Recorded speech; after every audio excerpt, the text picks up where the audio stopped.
നമസ്കാരം കൂട്ടുകാരെ, എല്ലാവർക്കും അടുക്കള റാണിയിലേക്ക് സ്വാഗതം. ഇന്ന് നമുക്കൊരു നോർത്ത് ഇന്ത്യൻ ഡിഷ് നോക്കിയാലോ? എന്താണെന്ന് നോക്കാം. ഇന്ന് നമ്മൾ പാലക് പനീറാണ് തയ്യാറാക്കുന്നത്. വളരെ പെട്ടെന്ന് തയ്യാറാക്കാവുന്ന ഒരു ഡിഷാണ് പാലക് പനീർ. അത് നമുക്ക് എങ്ങനെയാണ് തയ്യാറാക്കുന്നത് നോക്കാം. അതിന് വേണ്ടിയിട്ട് ആവശ്യമായ സാധനങ്ങൾ ഞാൻ എടുക്കുകയാണ്. ആദ്യം ഞാൻ പാലക്കിൻ്റെ തളിരില, അത് ഒരു ബഞ്ച് അല്ലെങ്കിൽ ഒരു 200 ഗ്രാം, അത് ഞാൻ കഴുകി വൃത്തിയാക്കി എടുത്തിട്ടുണ്ട്. ഇവിടെ അത് ഞാൻ ഒരു സ്റ്റീമറിലോട്ട് വെച്ചിട്ട് ആവി കൊള്ളിക്കുകയാണ്. ഇവിടെ എനിക്ക് സ്റ്റീമർ ഇല്ല, ഞാനതുകൊണ്ട് ഇഡ്ഡലി പാത്രത്തിൽ വെച്ചിട്ടാണ് ചെയ്യുന്നത്. സ്റ്റീമർ ഉള്ളവർ അതിൽ വെച്ചിട്ട് ആവി കൊള്ളിക്കാവുന്നതാണ്. ഇനി ആവി കൊള്ളിച്ച് അത് തണുക്കാനായിട്ട് മാറ്റി വെക്കണം. അതിനുശേഷം നമുക്ക് അതിനകത്തേക്ക് വേണ്ട മറ്റ് ഇൻഗ്രീഡിയൻസ് എന്തൊക്കെയാണെന്ന് നോക്കാം. അതിനായിട്ട് ഞാനിവിടെ 2 കഷ്ണം ഇഞ്ചി, അതുകൂടാതെ 1 ടേബിൾ സ്പൂൺ വെളുത്തുള്ളി വൃത്തിയാക്കിയത്, അതുകൂടാതെ മല്ലിയില അരിഞ്ഞത് ഒരു കപ്പ്, 2 മീഡിയം സൈസ് സവാള, 5-6 പച്ചമുളക് നിങ്ങളുടെ താല്പര്യത്തിനനുസരിച്ച് എരി ആവശ്യമുള്ളതനുസരിച്ച് എടുക്കുക. ഇനി ഞാനിവിടെ ഈ സവാളയൊന്ന് സ്ലൈസ് ചെയ്ത് വെക്കുകയാണ്. അതുകൂടാതെ തന്നെ ഇഞ്ചിയും ഒന്ന് ചെറുതായിട്ട് സ്ലൈസ് ചെയ്തെടുക്കുന്നുണ്ട്. ഇത് കൂടാതെ നമുക്ക് ഇതിനകത്തേക്ക് ആവശ്യമായ പനീറും കൂടെ എടുത്ത് വെക്കണം. പനീർ ഞാൻ അത് ഒരു പ്ലേറ്റിലേക്ക് എടുത്ത് വെക്കുകയാണ്. ഇവിടെ ഒരു 200 ഗ്രാം പനീറാണ് ഞാൻ എടുക്കുന്നത്. അപ്പോൾ ഞാൻ ഈ പനീറൊന്ന് പ്ലേറ്റിലേക്ക് ആക്കുകയാണ്. നിങ്ങൾക്ക് സ്ലൈസ് ക്യൂബ്സ് അല്ലാത്ത പനീറാണ് കിട്ടുന്നതെങ്കിൽ ക്യൂബ്സായിട്ട് മുറിച്ച് വെക്കുക. എനിക്കിവിടെ ക്യൂബ്സായിട്ടുള്ളതാണ് കിട്ടിയിരിക്കുന്നത്, അപ്പോൾ മുറിക്കേണ്ട ആവശ്യമുണ്ടായില്ല. ഇനി നമുക്ക് ഒരു കടായി വെച്ച് ചൂടാകുമ്പോൾ അതിനകത്തേക്ക് 2 ടേബിൾ സ്പൂൺ ഓയിൽ ഒഴിച്ചു കൊടുക്കുക. ഓയിലൊന്ന് ജസ്റ്റ് ചൂടാകുമ്പോൾ അതിനകത്തേക്ക് നമ്മൾ ഈ പനീർ ക്യൂബ്സ് ഇട്ട് കൊടുത്ത് ഒന്ന് ജസ്റ്റ് ഫ്രൈ ചെയ്തെടുക്കുക. ഒരുപാട് സമയം അത് ഫ്രൈ ചെയ്യേണ്ട ആവശ്യമില്ല, ഒരു 2-3 മിനിറ്റ്സ് ഒന്ന് ഫ്രൈ ചെയ്ത് കൊടുക്കുക. ഞാനിവിടെ ഒരു നോൺ സ്റ്റിക്ക് പാത്രമാണ് ഉപയോഗിച്ചിരിക്കുന്നത്, കാരണം പനീറൊക്കെ ഒട്ടിപ്പിടിക്കാതിരിക്കും. അതുകൂടാതെ വളരെ കുറച്ച് ഓയിൽ നമുക്ക് ആവശ്യമാകത്തുള്ളൂ. അതിനു വേണ്ടിയിട്ടാണ് ഞാനിവിടെ നോൺ സ്റ്റിക്ക് പാത്രം ഉപയോഗിച്ചിരിക്കുന്നത്. ഇനി നമുക്ക് ഈ പനീർ ഒന്ന് റോസ്റ്റ് ചെയ്തെടുക്കാം. പനീർ റോസ്റ്റ് ആയിട്ടുണ്ട്, ഞാനതൊരു പാത്രത്തിലേക്ക് മാറ്റുകയാണ്.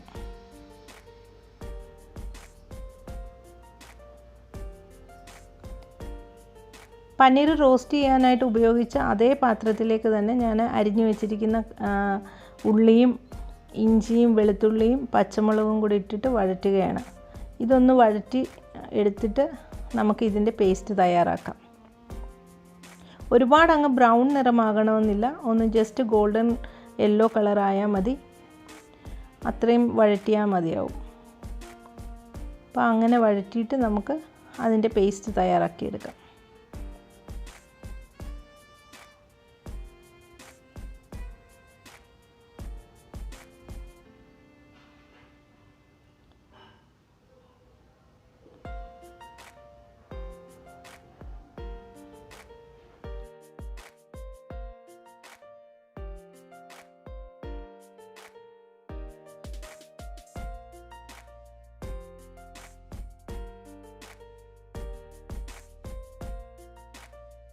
ഇവിടെ ഞാൻ ഉള്ളി നന്നായിട്ട് തണുത്ത് കഴിഞ്ഞപ്പോൾ ഒരു മിക്സിയുടെ ജാറിലേക്ക് ഇട്ടിട്ട് ഇത് അരച്ചെടുക്കുകയാണ്.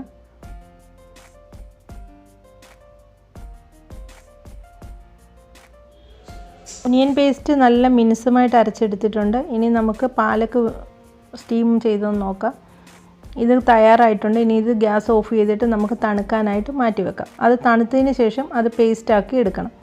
ഇതേ രീതിയിൽ തന്നെ മിക്സിയുടെ ജാറിലിട്ട് അരച്ചാൽ മതി. ഇനി നമുക്ക് ഒരു കടായി വെച്ച് ചൂടാകുമ്പോൾ അതിലേക്ക് ഈ അരച്ചെടുത്ത ഒനിയൻ പേസ്റ്റ് ആദ്യം ചേർത്ത് കൊടുക്കാം.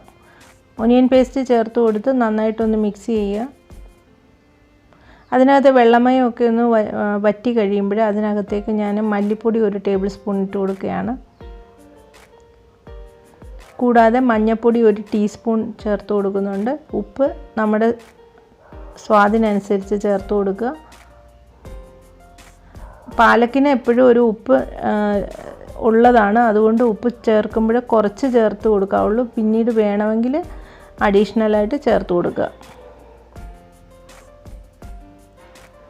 ഇതൊന്ന് നന്നായിട്ട് വഴണ്ടി കഴിയുമ്പോൾ ഗരം മസാലപ്പൊടി 1 ടീസ്പൂൺ ചേർത്ത് കൊടുക്കുക. നിങ്ങളുടെ കയ്യിൽ ഗരം മസാലപ്പൊടി ഇല്ല, ചിക്കൻ മസാല ഉണ്ടെങ്കിൽ അതാണെങ്കിലും കുഴപ്പമില്ല, 1 ടീസ്പൂൺ മസാലപ്പൊടി ചേർത്ത് കൊടുക്കുക. അതുകൂടാതെ ഞാനിതൊന്ന് നന്നായിട്ട് ഈ പൊടികൾ ഫ്രൈ ചെയ്തെടുക്കാൻ വേണ്ടിയിട്ട് ഒരു 2 ടേബിൾ സ്പൂൺ എണ്ണയും കൂടെ ഒഴിച്ച് കൊടുക്കുന്നുണ്ട്. ഇനി നമുക്കിത് നന്നായിട്ടൊന്ന് ഇളക്കി ഫ്രൈ ചെയ്തെടുക്കാം. മസാലയൊക്കെ നന്നായിട്ട് മൂത്ത മണം വരുന്നത് വരെ ഒന്ന് ഇളക്കി കൊടുക്കാം.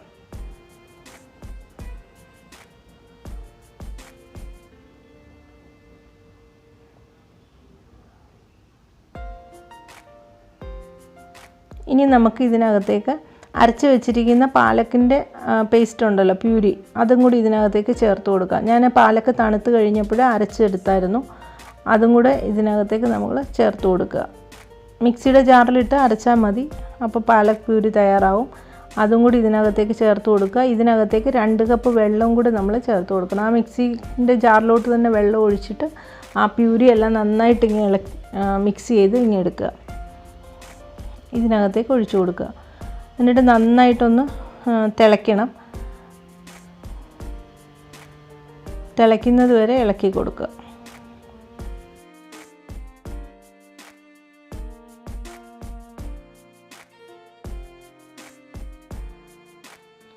കുട്ടികൾക്കൊക്കെ വളരെ ഇഷ്ടപ്പെടുന്ന ഒരു ഡിഷാണിത്. റൊട്ടിയുടെ കൂടെയും ചപ്പാത്തിയുടെ കൂടെയൊക്കെ കഴിക്കാവുന്നതാണ്.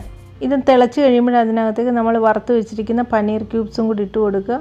ഇട്ട് കൊടുത്തൊരു 5 മിനിറ്റ്സ് ഒന്ന് ജസ്റ്റ് ഇളക്കി കൊടുത്തുകൊണ്ടിരിക്കണം. എന്തിനാണെന്ന് വെച്ച് കഴിഞ്ഞാൽ ആ പനീറിനകത്തേക്ക് പാലക്കിൻ്റെ ഫ്ലേവറൊക്കെ നന്നായിട്ട് പിടിച്ച് കഴിയുമ്പോൾ നമുക്ക് ഗ്യാസ് ഓഫ് ചെയ്ത് കൊടുക്കാം. അപ്പോൾ ഒരു 5 മിനിറ്റ് നന്നായിട്ടൊന്ന് ഇളക്കി കൊടുക്കുക.